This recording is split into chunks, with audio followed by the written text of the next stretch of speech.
So, ganito na kadami yung naiipon natin na pamimigay natin doon sa mga nasalanta ng bagyo. Yung mga dumaan.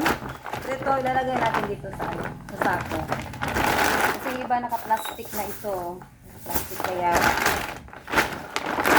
Sa sako natin ilagay itong hindi pa nakalagay sa lalagyan.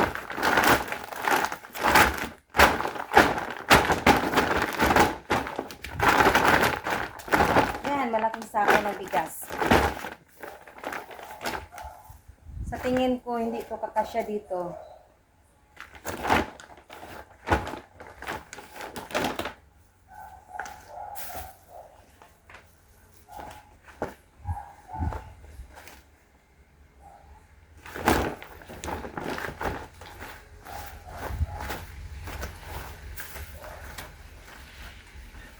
Ito, pwede pa ito pang silba. Yan. Pulo. Pulo ito ng anak ko. Ito mga pants, mga gamit ito. Hindi ito sira. Yung anak ko lang. Maarte. Ayun na suot. Ayan. Pwede pa to. Yan. Yan. So, pwede ito sa mga kung kasya to sa inyo. Yan. Walang sira to. Ito, blouse. Ito naman ay leggings. Yan. Pamigyan na natin. Masikip sa aparador. Hindi naman ginagamit. Ito naman, leggings naman to. Yan. Sa anak ko to. Ayaw na niya.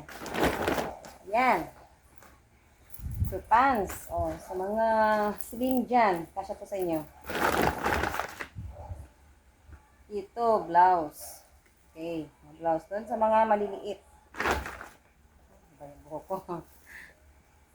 Yan naman ay blouse naman to. Yan. Yan. Ito. Blouse.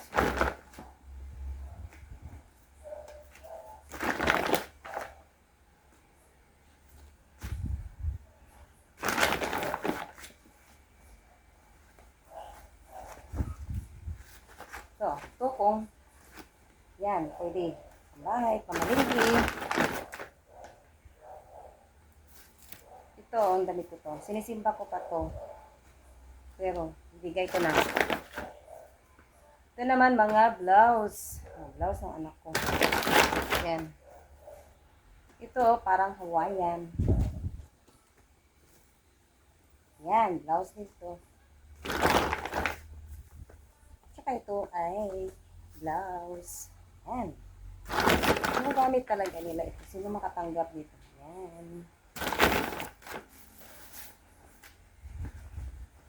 Ay, ito short. Siguro mga 32 to 33 ang waistline nitong short. Palalaki to.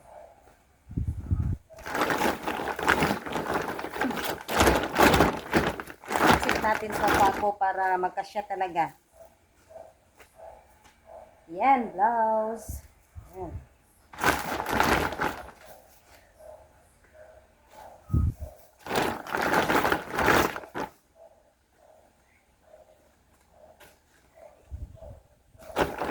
Pamigay natin mga guys, yung mga nakatago nating mga damit.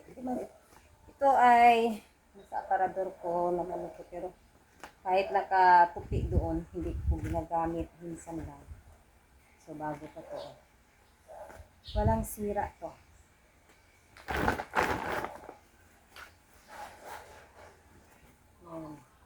So mga iba dyan, bawasan nyo yung mga aparador nyo para makatulong tayo. Yan, sayang naman yung mga damit na tinatago natin, hindi natin ginagamit. Malaking tulong kung pamigay natin.